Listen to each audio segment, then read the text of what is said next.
Assalamualaikum warahmatullahi wabarakatuh. Selamat siang semuanya.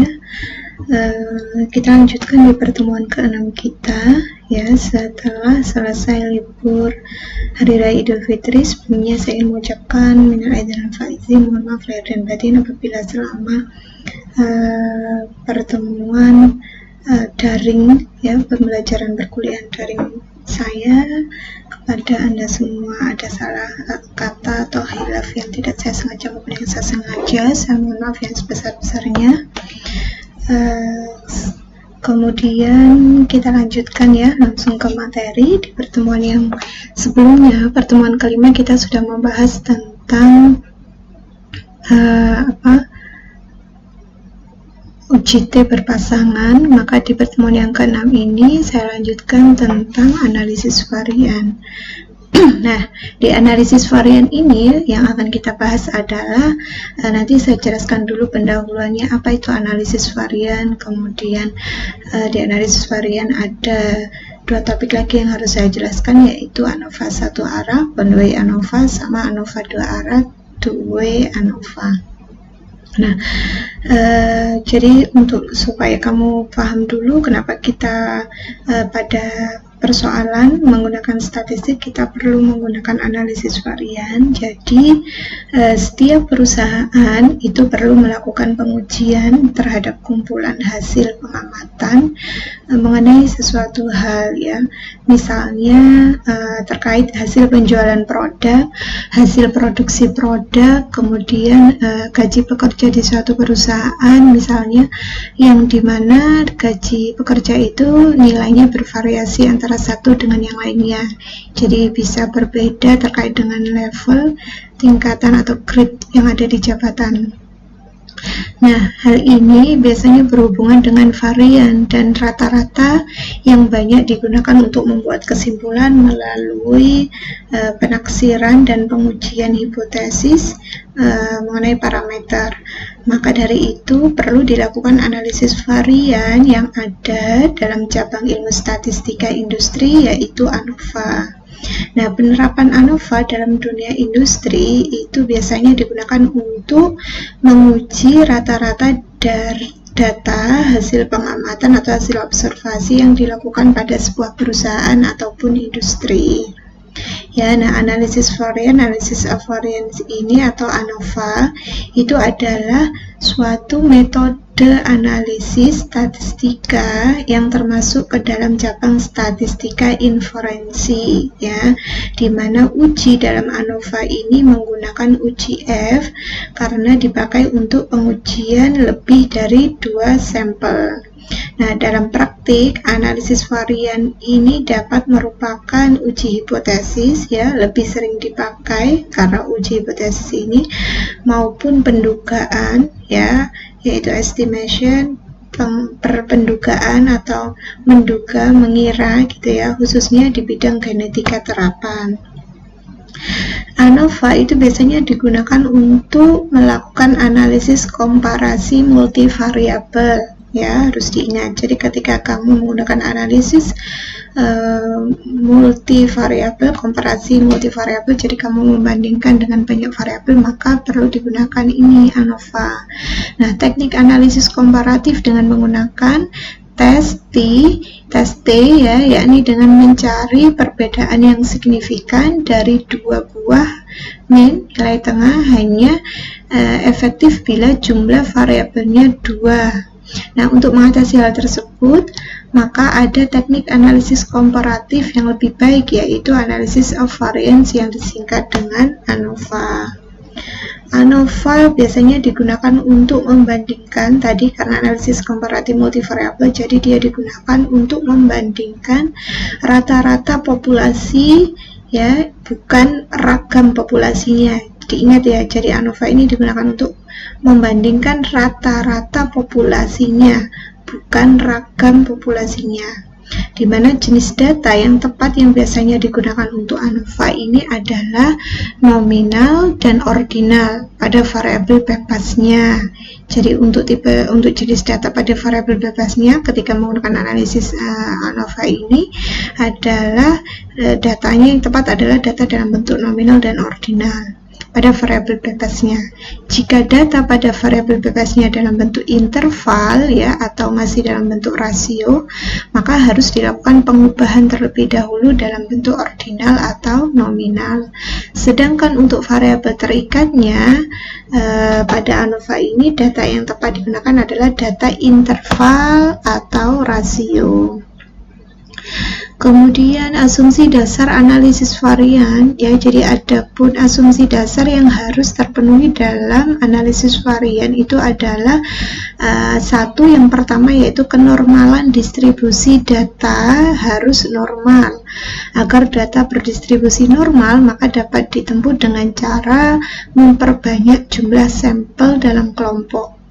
Kemudian yang kedua, adanya kesamaan variansi setiap kelompok hendaknya berasal dari populasi yang sama dengan variansi yang sama pula, di mana bila banyaknya sampel sama, maka pada setiap kelompok kesamaan variansinya dapat diabaikan ya. Jadi bila banyaknya sampel sama pada setiap kelompok, maka kesamaan variansinya dapat diabaikan.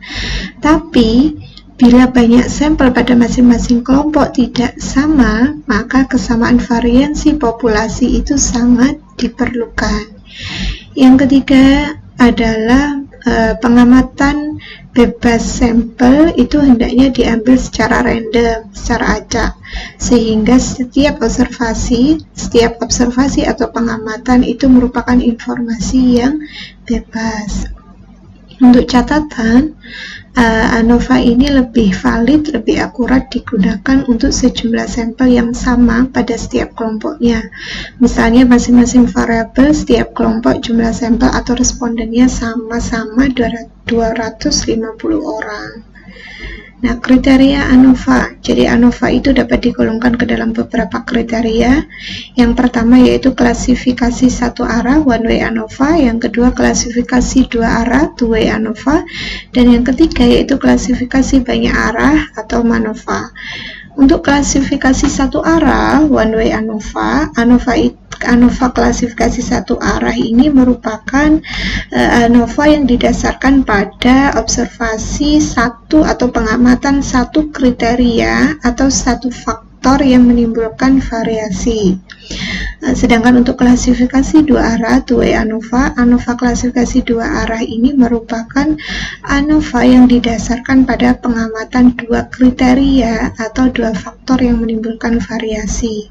Nah, klasifikasi banyak arah ANOVA, ANOVA banyak arah merupakan ANOVA yang didasarkan pada pengamatan banyak kriteria.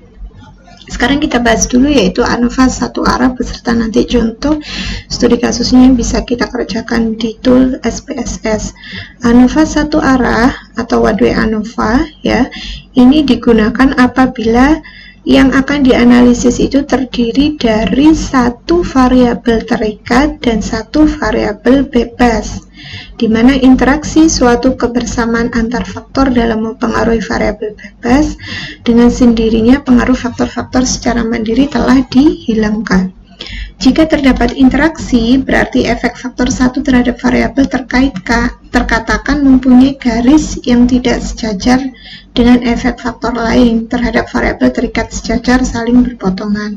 Maka antara faktor tidak mempunyai interaksi. Nah, bagaimana pengolahan datanya kalau kita mau melakukan analisis varian dengan one way ANOVA? Maka siapkan dulu tool SPSS-nya, kamu start jalankan. Kemudian dalam pengujian data ANOVA satu arah dengan menggunakan software itu kita gunakan tools SPSS ya sebagai support untuk pengolahan ini. Nah, dalam pengujian kasus ANOVA satu arah dengan menggunakan program SPSS, penyelesaian untuk pemecahan satu masalah. Jadi di sini misalnya adalah data dari salah satu perusahaan ya terkait data produksi sebuah produk, di mana di sini ada data shift ya, shift kerja, jam kerja ada shift pagi, shift siang dan shift malam. Kemudian kita masukkan, kita entry data itu terlebih dahulu ya, kita inputkan seperti pada gambar ini. Jadi kamu terlebih dahulu isi bagian variable view ya, seperti yang sudah diajarkan pada pertemuan-pertemuan sebelumnya. Kamu isikan. Jadi shift 1 produksinya misalnya ini. Nah, kemudian setelah kamu melakukan input atau entry data, lakukan setting analisis data, yaitu di menu analyze kamu pilih file, ya, kamu pilih pilih compare main, ya. Jadi dipilih compare main karena kita mau membandingkan mainnya, ya, mainnya. Kemudian kamu pilih klik one way ANOVA di ini. Jadi setelah analyze, kemudian compare main, kemudian one way ANOVA. Nah, setelah itu maka akan tampil gambar seperti ini, ya. Di sini tadi ada shift dan ada produksi, ya kan? Nah, pada posisi dependent list ini kamu klik di sini. Ini kan ada dependent list, ada faktor, ya kan? Pada posisi dependent list masukkan variabel yang menjadi variabel terikat. Jadi kalau di contoh studi kasus yang pertama itu data yang ada, ya, maka variabel terikatnya adalah variabel tingkat produksi. Maka variabel produksinya diklik, kemudian dipilih tombol ini masuk ke dependent list. Kemudian pada posisi faktor, ya, faktor yang menjadi penyebab terjadinya perubahan pada variabel yang terikat, dalam hal ini adalah shift, ya, karena shift kan nanti ada berupa shift 1, 2, 3 faktornya, sehingga shift ini dimasukkan ke faktor. Lalu klik tombol option, ya, option di sini ini. Nah, ini option. Lalu klik pilihan yang diinginkan ini. Nah, untuk melihat keseragaman pada perhitungan statistik, maka kita pilih deskriptif, dicentang, kemudian homogeneity of variance, ya. Nah, ini kita centang. Nah, untuk itu klik mouse pada pilihan tadi, deskriptif sama homogeneity of variance test. Nah, missing value itu adalah data yang hilang. Kemarin sudah saya sebutkan, ya. Karena data yang dianalisis tidak ada hilang, maka kita abaikan saja pilihan ini, kemudian kita pilih continue, ya. Nah, nanti akan keluar, kemudian kita pilih klik post hop, ya, post hopnya, pilih jenis post hopnya yang diinginkan. Jadi tadi setelah ini kita pilih keluar, lanjutkan, setelah continue tampil seperti ini, ya. Kemudian klik Turkey dan Bonferroni. Jadi diperhatikan di sini, ya, ada Bonferroni, ada Turkey, itu yang dicentang. Perhatikan signifikan level yang digunakan. Kalau pada gambar di atas signifikan levelnya ini, signifikan level kita isi 0,05 karena kenapa yang diisi adalah 0,05? Hal itu dikarenakan alfanya sebesar 5%. Kemudian lalu kita klik continue. Nah, nanti akan keluar tampilan output SPS-nya seperti ini. Jadi nanti ini yang akan kita deskripsikan, ya, dari tabel deskriptif dan tabel test of homogeneity of variance. Di sini datanya ada berapa? Tadi shift 1, shift 2, shift 3 total data, mean-nya berapa, standar deviation-nya berapa, standar error-nya berapa. Kemudian ini 95% confident interval for mean-nya, ya, minimum maksimumnya. Kemudian ini test of homogeneity of variance-nya, produksi dari tabel produksi tadi. Nah, ini diferensial 1, diferensial 2, signifikannya 0,354. Maka bagaimana cara kita melakukan analisisnya? Jadi dari analisis yang pertama ini kita lakukan analisis output, ya. Yang pertama adalah dari output deskriptif. Dari output deskriptif ini kita lihat, jadi output deskriptif ini memuat hasil-hasil data statistik deskriptif, ya, seperti mean, standar deviasi, kemudian angka terendah minimum dan angka tertinggi maksimum, serta standar error. Nah, pada bagian ini terlihat ringkasan statistik dari ketiga sampel, ya, jadi 3 sampel tadi. Kemudian output test of homogeneity of variance ini adalah tes ini bertujuan untuk menguji berlaku tidaknya asumsi untuk ANOVA. Asumsinya adalah apakah kelima sampel mempunyai varian yang sama, ya. Ketiga sampel mempunyai varian sama. Nah, untuk mengetahui apakah asumsi bahwa ketiga kelompok sampel yang ada mempunyai varian yang sama atau homogen dapat diterima, maka untuk itu sebelumnya perlu dipersiapkan hipotesis terlebih dahulu. Nah, maka kita siapkan misalnya di sini hipotesisnya adalah H0 ketika variansi populasi adalah sama. Kemudian hipotesis atau dugaan yang kedua adalah H1 ketika variansi populasi adalah tidak sama.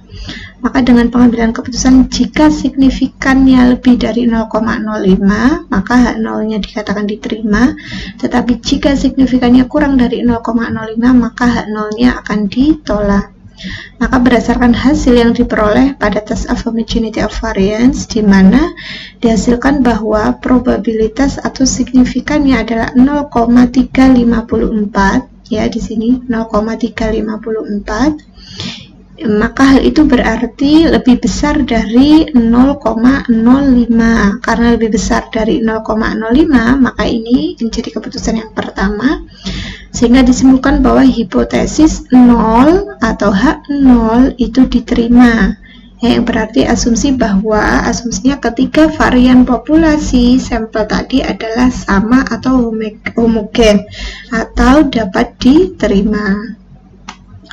Kemudian output ANOVA. Nah, kalau kita lihat dari output ANOVA-nya, setelah kelima varian terbukti sama, maka atau ketika varian terbukti sama, baru dilakukan uji ANOVA untuk menguji apakah ketiga sampel mempunyai rata-rata yang sama.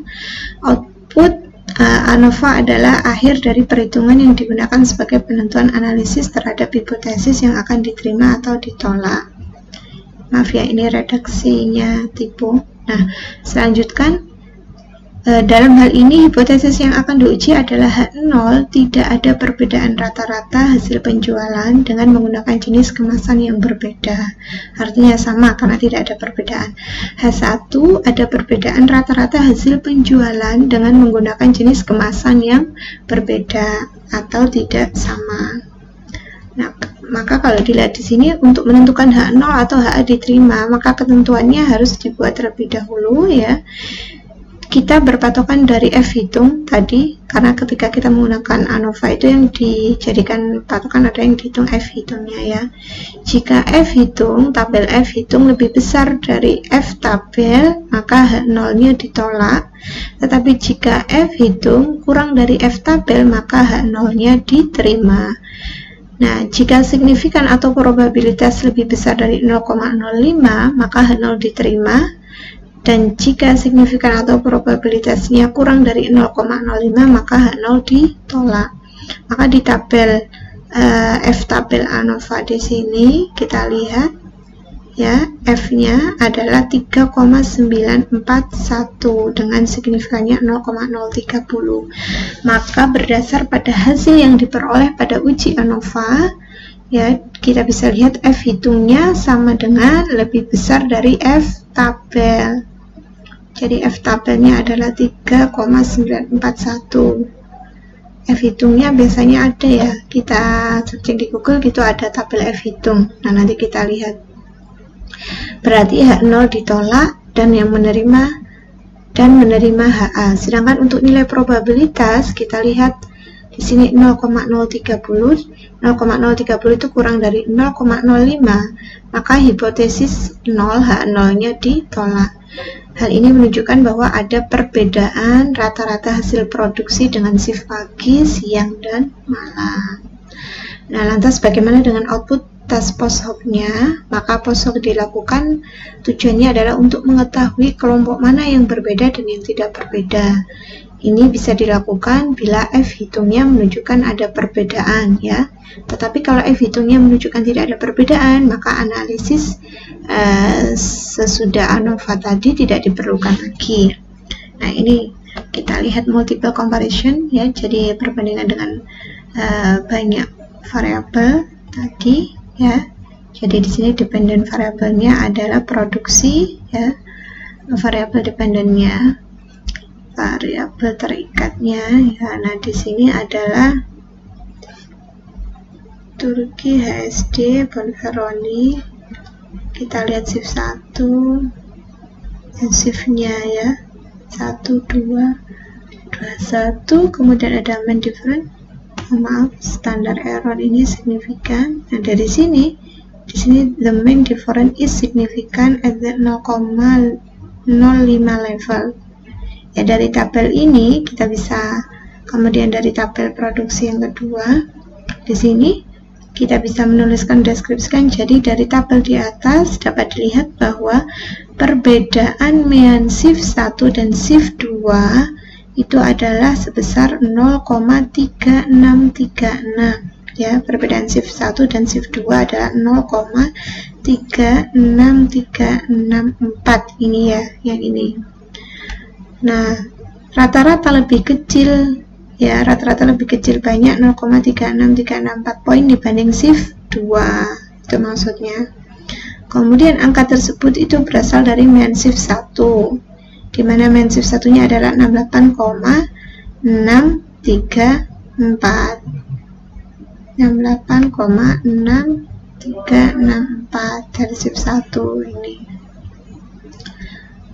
Dan shift 2 adalah 68,2727, ini shift 2 ya, sehingga didapatkan itu tadi 0,3636 kalau kamu lihat pada tabel output deskriptif statistiknya. Nah, perbedaan mean shift 1 dan shift 3 adalah 2,727. Shift 1-nya lebih besar, 2,727 dari shift 3.